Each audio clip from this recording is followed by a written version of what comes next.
Hello students मैं आज आप लोगों को deleted topics of physics for class 11th and 12th बताने वाला हूँ फॉर 2020 एंड 21। आप जानते हैं कि कोरोना के चलते कुछ सिलेबस हमारा रिड्यूस हुआ है फिज़िक्स का।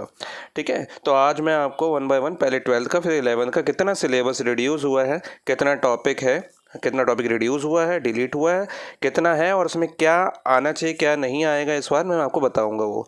ठीक है, तो बने रहिए मेरे साथ। देखिए, सबसे पहले मैं 12th पे स्टार्ट करता हूँ, है ना। क्लास 12th का जो डिलीटेड टॉपिक है, chapter one electric charges and field से सिर्फ uniformly charge thin spherical shell, जिसमें इनसाइड और आउटसाइड इलेक्ट्रिक फील्ड इंटेंसिटी हमें फाइंड आउट करना होता है, बस वो डिलीट हुआ है। मतलब ये गॉस थ्योरम का एक एप्लीकेशन है। गॉस थ्योरम के 4-5 एप्लीकेशन है, उसमें से एक एप्लीकेशन डिलीट किया है, सिर्फ इस कौन सा, uniformly charge thin spherical shell वाला। ठीक है, उसमें भी सरफेस पे इलेक्ट्रिक फील्ड इंटेंसिटी कितनी होती है वो आपसे पूछ सकता है, क्योंकि इनसाइड और आउटसाइड बस मना किया है इसने, डिलीट किया पोर्शन।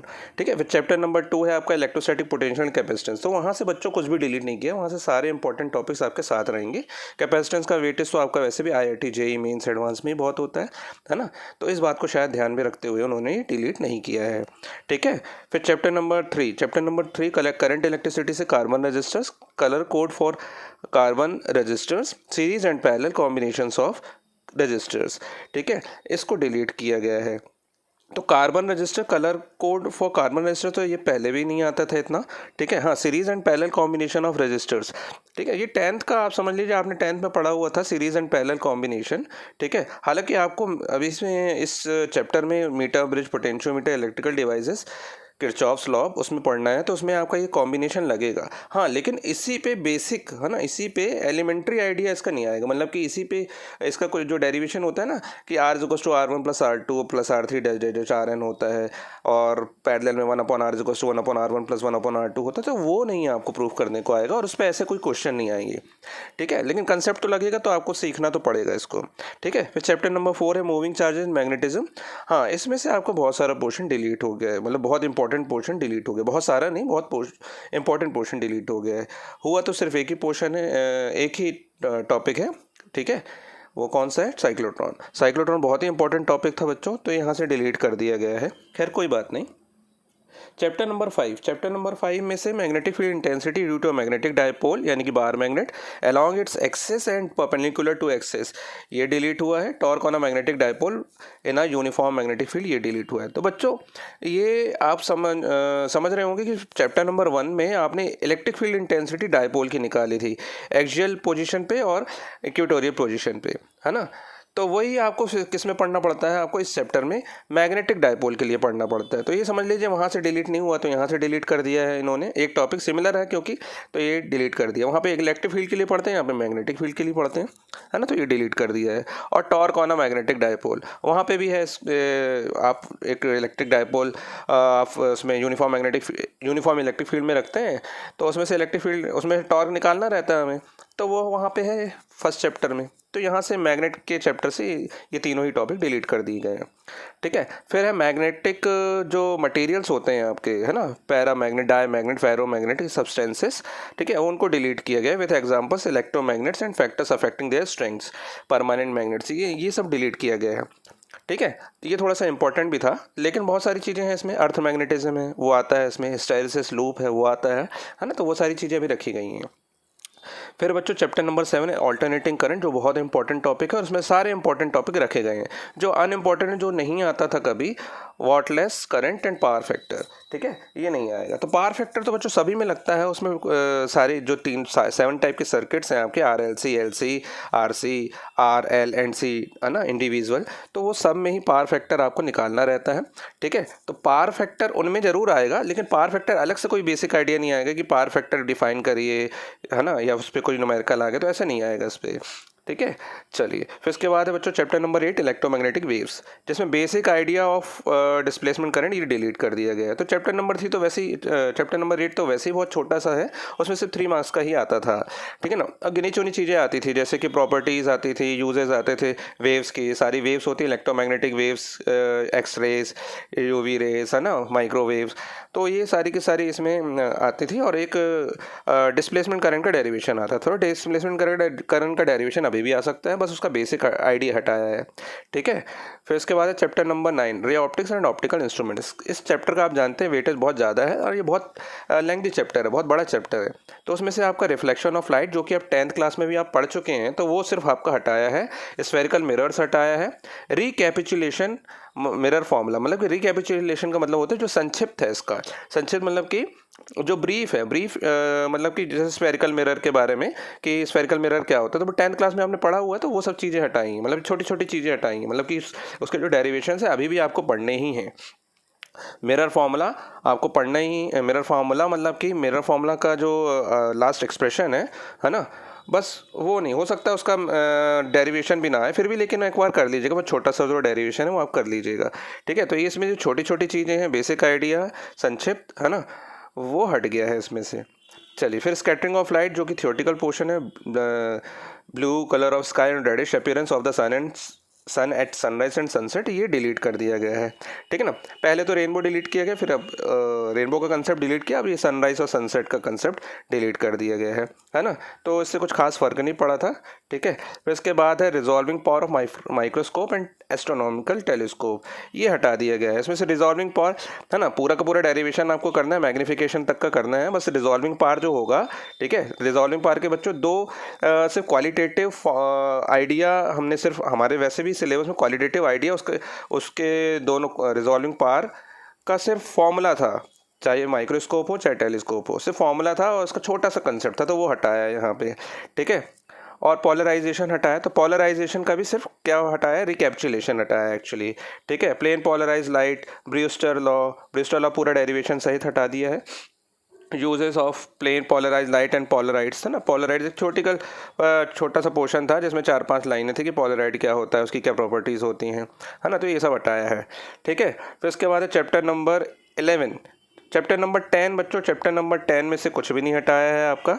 ठीक है, फिर चैप्टर नंबर 11 है, चैप्टर नंबर 11 है dual nature of radiation and matter. उसमें से डेविएशन जर्मर एक्सपेरिमेंट हटा दिया गया, तो वो आता भी नहीं था ज़्यादा। ठीक है, ये हटा दिया गया है।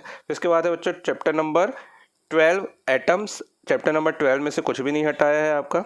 ठीक है, फिर चैप्टर नंबर 13 न्यूक्लियाई में से आपका बच्चों ये पोर्शन हटा दिया गया, radioactivity, alpha beta gamma particles, rays and their properties, radioactive decay, law, half life and mean life, ये हटा दिया गया है ना। मतलब कि अल्फा बीटा गामा जो लेड कैविटी से गामा रेस निकल रही हैं, वो कैसे इलेक्ट्रिक फील्ड और मैग्नेटिक फील्ड से अफेक्ट होती हैं, वो सारा कंसेप्ट इसमें से हटा दिया गया है ना, उसकी प्रॉपर्टीज़ भी हटा दी गई हैं। और ये डेरिवेशन होते हैं छोटे छोटे, radio active decay, law, half life और मीन लाइफ के, तो वो भी हटा दिए गए हैं, है ना। और इसमें से बहुत ही इंपॉर्टेंट टॉपिक हटा दिया गया बच्चों, क्या, binding energy per nucleon and it's variation with mass number. ठीक है, ये इसमें से एक ग्राफ आता था हमेशा, ठीक है, आता ही था ऑलमोस्ट हर साल, लेकिन ये हटा दिया गया है, तो ये बहुत इंपॉर्टेंट टॉपिक था बच्चों। खैर, चैप्टर नंबर 14 में semiconductor electronics, material device and simple circuit. Last year बच्चों इसमें से ट्रांजिस्टर हटा दिया था, है ना, और लॉजिक गेट्स हटा दिया था, तो बहुत ही इंपॉर्टेंट टॉपिक्स तो लास्ट ईयर ही हटा दिया था। जो बचा कुछ थोड़ा सा था उसमें 2-3-4 डायोड्स थे और बेसिक ऑफ सेमीकंडक्टर मटेरियल्स था, तो वो भी इस बार हटा दिया। सिर्फ जेनर डायोड और उसकी प्रॉपर्टीज़ पढ़नी है, और zener diode as a voltage regulators में पढ़ना है हमको। ठीक है, तो जेनर डायोड पढ़ना है तो उससे पहले तो सेमीकंडक्टर पढ़ना ही पड़ेगा। तो हो सकता है सेमीकंडक्टर आपको आपके टीचर जो हैं वो पढ़ाएं, क्योंकि सेमीकंडक्टर बिना पढ़े आपको कुछ नहीं बनने वाला, है ना, क्योंकि सेमीकंडक्टर थोड़ा सा अलग टॉपिक हो जाता है। मैं अपने वीडियो में सेमीकंडक्टर, मैं बहुत ही जल्द वीडियो बनाऊंगा सेमीकंडक्टर का, आप मेरे चैनल पर जाके देख सकते हैं, बहुत ही इंटरेस्टिंग वो वीडियो रहेगा। ठीक है, लेकिन इस बार सिर्फ आपको जेनर डायोड पढ़ना है, मतलब क्वेश्चन सिर्फ जेनर डायोड से आएंगे, लेकिन उससे पहले आपको सेमीकंडक्टर थोड़ा समझना पड़ेगा। ठीक है, चलिए, उसके बाद आपका प्रैक्टिकल्स हैं। प्रैक्टिकल्स में जो कि आपके 15 होते थे टोटल, मतलब सेक्शन ए से 8 और सेक्शन बी से 7 एटलीस्ट रखना पड़ता था टीचर्स को, लेकिन यहाँ पे बोल रहा है कि वो 12 की प्लेस पे 8 एक्सपेरिमेंट बस करना है। ठीक है, और आपको वो जो एक्सपेरिमेंट्स होंगे वो क्लब बेस्ड ऑन स्किल्स होंगे, है ना। क्लब बेस्ड ऑन स्किल्स का मतलब होता है बच्चों कि जो आपको आपके फिजिक्स में थ्योरी में भी जो यूज़ हो रहे हैं, ठीक है ना, सिर्फ वो होंगे। ठीक है, स्किल्स बेस्ड पे जो आपको इंपॉर्टेंट है वो ही होंगे। ठीक है, और इन्वेस्टिगेटरी प्रोजेक्ट आपको नहीं है, बहुत खुशी की बात है आपको, है ना, और एक्टिविटी आपको कोई नहीं करनी है। ठीक है, तो ये आपके लिए बहुत अच्छी बात है। तो ये था बच्चों चैप्टर क्लास 12 का डिलेटेड सिलेबस, है ना। फिर उसके बाद हम बात करते हैं बच्चों क्लास 11 की। तो जो इंटरेस्टेड है क्लास 11 के लिए वो देख लें अब, ठीक है। क्लास 11th में बच्चों चैप्टर नंबर 1 में हमने फिज़िकल वर्ल्ड पढ़ा था ना। उसमें हम सबसे पहले क्या बताते हैं, फिज़िक्स को इंट्रोड्यूस करते हैं, ठीक है, जो कि इंट्रोडक्शन का पार्ट होता है और अदर पार्ट से कैसे वो इंटीग्रेटेड है वो हमको समझाना पड़ता है। तो वो सब सारी चीज़ें आपको नहीं बतानी पड़ेंगी। फिज़िक्स का स्कोप, एक्साइटमेंट, है ना, ये सब नहीं बताना पड़ेगा। वो बच्चा धीरे धीरे पढ़ता है तो उसको तभी समझ में आ जाता है कि आखिर फिज़िक्स का क्या स्कोप है, क्या एक्साइटमेंट है, ये सारी चीज़ें समझ में आने लगती हैं, ठीक है ना। फिज़िक्स की टेक्नोलॉजी, सोसाइटी, ये सारी चीज़ें चैप्टर 1 पे थी तो वो डिलीट कर दी गई, कोई बात नहीं, है ना। फिर चैप्टर नंबर 2 है बच्चों आपका क्या, यूनिट्स एंड मेजरमेंट। उससे कुछ भी डिलीट नहीं किया गया है, बहुत इंपॉर्टेंट था वो, ठीक है। फिर आ रहा है chapter number 3 motion in a straight line. Chapter number 3 motion in a straight line से frame of reference, motion in a straight line, position, time graph, speed and velocity, ये डिलीट किया गया है। तो बच्चों फ्रेम ऑफ रेफरेंस अगर हम नहीं पढ़ेंगे तो हमें पूरी काइनेमेटिक्स समझ में नहीं आएगी। फ्रेम ऑफ रेफरेंस तो बहुत ज़रूरी होता है, ठीक है, बहुत ही इंपॉर्टेंट होता है। तो फ्रेम ऑफ रेफरेंस तो आपको बेसिक आइडिया आपको लेना पड़ेगा, क्योंकि ये होम बोर्ड है तो आपके टीचर्स आपको ज़रूर पढ़ाएंगे। फ्रेम ऑफ रेफरेंस पे कोई क्वेश्चन नहीं आ सकता, मतलब कि कोई क्वेश्चन नहीं देगा, बस ये हो सकता है, बाकी टीचर्स पे डिपेंड करता है। तो motion in a straight line में पोजीशन टाइम ग्राफ हटाया है, हाँ, तो बहुत वेलोसिटी टाइम ग्राफ है, एक्सेलरेशन टाइम ग्राफ है, बहुत सारी चीज़ें हैं, तो पोजीशन टाइम ग्राफ को हटा दिया, कोई बात नहीं। स्पीड एंड वेलोसिटी आपने क्लास 9th में पढ़ा ही हुआ है तो वो हटा दिया यहाँ से, ठीक है। और उस पर ग्राफ्स व्राफ्स अभी पढ़ने होंगे आपको, न्यूमेरिकल्स तो करने ही होंगे, ठीक है, ठीक है। उसके बाद है chapter number 4 motion in a plane. Motion in a plane से कुछ भी नहीं हटाया है, क्योंकि इसमें बहुत ही इंपॉर्टेंट आपका वेक्टर्स होता है और प्रोजेक्टाइल मोशन होता है। वेक्टर्स के मैंने बच्चों 7 पार्ट्स, मतलब कि 7 लेक्चर्स तैयार किए हैं और अपने चैनल पे डाले हुए हैं इकट्ठे एक साथ मतलब कि 7 वीडियोज़ हैं उसके। लेकिन मैंने पहले ही, क्योंकि वो लास्ट में आपको system of particle and rotational motion तक यूज़ होता है वेक्टर, तो मैंने एक साथ उसको अपलोड कर दिया है ताकि बच्चों को वेक्टर्स एक साथ मिल जाए और आगे दिक्कत ना जाए। तो आप जाके मेरे चैनल पे देख सकते हैं, ठीक है। तो चैप्टर नंबर 4 से कोई डिलीट नहीं हुआ है बच्चों। चैप्टर नंबर 5 है आपका लॉज ऑफ मोशन। उसमें से बहुत सारे बच्चों को ये शिकायत है कि सर लॉज ऑफ मोशन तो तीनों ही हटा दिए हैं यहाँ से, है ना। जैसे देखिए यहाँ पे intuitive concept of force, inertia, Newton's first law of motion, momentum and Newton second law of motion, impulse, Newton third law of motion, ये डिलीट कर दिया गया है ना। तो बच्चों डिलीट सिर्फ इसका क्या है, इंट्यूटिव कंसेप्ट हुआ। इंट्यूटिव कंसेप्ट मतलब कि फील, है ना, सिर्फ फील्ड डिलीट हुआ है, बाकी जो फैक्ट्स हैं, इसके रीजंस हैं, है ना, वो आपको पढ़ने पड़ेंगे, ठीक है। स्टेटमेंट आपको हो सकता है ना दे आपके टीचर्स, ठीक है, लेकिन उसमें बेस क्वेश्चंस हैं, कंसेप्ट है, वो सारा का सारा आपको पढ़ना है, क्योंकि चैप्टर का नाम ही लॉज ऑफ मोशन और न्यूटन के ही लॉ है ये, ठीक है। अगर डिलीट कर देंगे, अगर मान लो पूरा का पूरा तीनों लॉ और उसके कंसेप्ट, तो फिर बचाएगा क्या इसमें, है ना। चलिए, फिर उसके बाद है आपका बच्चों chapter number 6 work and energy. तो उसमें से कुछ भी डिलीट नहीं किया गया है आपका, वो सब है आपका, ठीक है। फिर उसके बाद है chapter number 7 system of particle and rotational motion. तो इसमें statement of parallel and perpendicular axis theorems and their applications, ये डिलीट कर दिए गए। मतलब कि स्टेटमेंट, ये दोनों ही एक्सिस थ्योरम के स्टेटमेंट डिलीट किए गए हैं और उसके एप्लीकेशंस डिलीट किए गए हैं, है ना, क्योंकि ये मोमेंट ऑफ इनर्शिया में आते थे। हालांकि ये बहुत बड़ा चैप्टर है ना, बहुत सारी चीज़ें इसमें समझने वाली हैं, ठीक है। तो आपको हो सकता है आपके टीचर ये आपको एक बार ज़रूर समझाएं, क्योंकि ये बहुत ही इंपॉर्टेंट है जेई एडवांस, मेन और एडवांस दोनों ही पॉइंट ऑफ व्यू से, है ना। आगे कॉम्पिटिटिव जो एग्ज़ाम्स होते हैं उसमें बहुत ही इंपॉर्टेंट रोल है इसका। तो हो सकता है आपको ये वो पढ़ाएं, ठीक है। नहीं भी पढ़ाते हैं तो आप ज़रूर पढ़ लीजिएगा अपने से, अगर आप खुद से पढ़ सकते हैं तो, ठीक है। चलिए, उसके बाद है आपका चैप्टर नंबर 8 ग्रेविटेशन। ये वैसे ही बहुत छोटा सा चैप्टर था, इसमें से Kepler's laws of planetary motion ये हटा दिया गया है, ठीक है ना, और एक्सेलरेशन ड्यू टू ग्रेविटी हटा दिए गए। तो केपलर्स लॉ तो पूरा ही हटा दिया है, पहले प्लानिटरी मोशन उसके 3 लॉ थे वो तीनों हटा दिए हैं, ठीक है, और उसके जो डेरिवेशन थे वो भी हटा दिए हैं। एक्सेलरेशन ड्यू टू ग्रेविटी आपने क्लास में 9th में पढ़ा हुआ, जी की वैल्यू 9.8 मीटर पर सेकंड स्क्वायर होती है। कहाँ से आती है, आपने ये 9th क्लास में पढ़ा हुआ है ना, NCERT, अगर आप CBSE में हैं तो, ठीक है। तो ये आपको नहीं है इस बार, है ना। बाकी सारी चीज़ें, बहुत सारी चीज़ें हैं, बहुत सारे डेरिवेशन है, एस्केप वेलोसिटी है ना, effect of gravity, depth and at height from the surface of the earth है, ठीक है। चलिए, फिर उसके बाद chapter number 9 mechanical properties of solids. इसमें से elastic behaviour, shear modulus of rigidity and Poisson ratio and elastic energy हटा दी गई है ना। तो इसमें बल्क मॉड्यूलस ऑफ रिजिडिटी भी है, और भी 3-4 चीज़ें हैं, और भी बहुत सारी चीज़ें हैं इसमें। तो वो सारी चीज़ें रखेंगे, सिर्फ शेयर मॉड्यूलस ऑफ रिजिडिटी हटाइए, ठीक है। और पॉइजन रेशियो और इलास्टिक एनर्जी ये वैसे ही कभी कोई क्वेश्चन में नहीं देता होगा, है ना, क्योंकि ये बहुत ज़्यादा इंपॉर्टेंट नहीं है, तो कोई बात नहीं। फिर उसके बाद chapter number 10 mechanical properties of fluid में से कुछ भी नहीं हटाया है, उसमें से सारी चीज़ें इंपॉर्टेंट है तो उस रखी गई हैं। फिर है बच्चों chapter number 11 thermal properties of matter, जिसमें से छोटी छोटी चीज़ें जो आप बचपन से पढ़ते आ रहे हैं 7th-8th क्लास से, हीट क्या होता है, टेम्परेचर क्या होता है, heat transfer through conduction, convection, radiation, ये आपने 7th क्लास से आई थिंक पढ़ा हुआ है। तो ये छोटी छोटी चीज़ें हटा दी गई हैं, है ना, ताकि आप 11th पे सिर्फ कंसेप्ट पढ़ सकें, उसके आगे की चीज़ें पढ़ सकें, है ना, एडवांस्ड। चलिए फिर उसके बाद है बच्चों चैप्टर नंबर 12 थर्मोडायनेमिक्स, इसमें से हीट इंजन और रेफ्रिजरेटर हटाया, जो कि बहुत ही इंपॉर्टेंट था। हालांकि कार्नोट इंजन है, आपको कार्नोट इंजन पढ़ना है, लेकिन कार्नोट इंजन आपको तब तक समझ में नहीं आएगा जब तक आप हीट इंजन के बारे में कंसेप्ट ना लें, है ना। तो हीट इंजन पे पर्टिकुलर आपको कोई क्वेश्चन नहीं आएगा, लेकिन आप हीट इंजन आपको थोड़ा सा पढ़ना पड़ेगा। रेफ्रिजरेटर हटा दिए, तो ऐसे ही आपका रेफ्रिजरेटर का कंसेप्ट भी है, आपका रेफ्रिजरेटर का सिर्फ जो फील इंट्यूटिव है ना, वो इंट्यूटिव हटाया है, बाकी सारी चीज़ें आपको पढ़नी पड़ेंगी, ठीक है।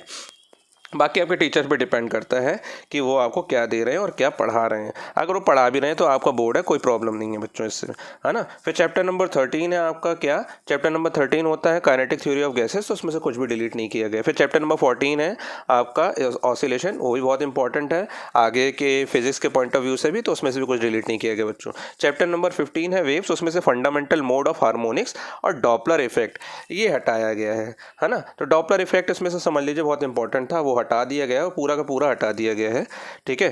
बाकी फंडामेंटल मोड एंड हार्मोनिक्स ये भी हटाया है, इसमें 2-3 डेरिवेशंस होते हैं, तो वो हटा दिए गए हैं। हालांकि ये वेव वाला चैप्टर बहुत ही बड़ा है, बहुत लेंथी है, तो ठीक है, कोई बात नहीं, ठीक है। इसमें भी बच्चों आपका 8 एक्सपेरिमेंट्स करना है क्लास 11th में आउट ऑफ 12, ठीक है ना, मतलब आउट ऑफ 12 नहीं, आपके तो बहुत सारे एक्सपेरिमेंट्स थे हालांकि, तो 12 की जगह अब आपको पहले 12 करने होते थे, अब आपको 8 करने होंगे, ठीक है ना, सेक्शन ए और बी मिला के। और बहुत खुशी की बात यह है कि आपको इन्वेस्टिगेटरी प्रोजेक्ट आपको कोई भी तैयार नहीं करना है और कोई भी एक्टिविटी डिमॉन्स्ट्रेट नहीं करनी है ना। तो ये था बच्चों आपका deleted topics of physics for class 12th and 11th, ठीक है। तो अगर आपको मेरी जानकारी पसंद आई हो तो आप चैनल को सब्सक्राइब कर दें और बेल आइकन दबा दें, ताकि आपको आगे के नोटिफिकेशन भी मिल जाएं।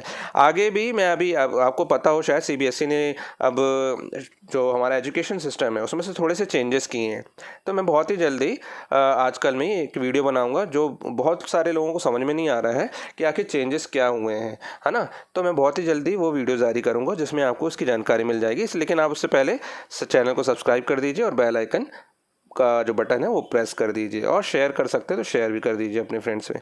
ओके, आज के लिए बच्चा इतना ही, थैंक यू।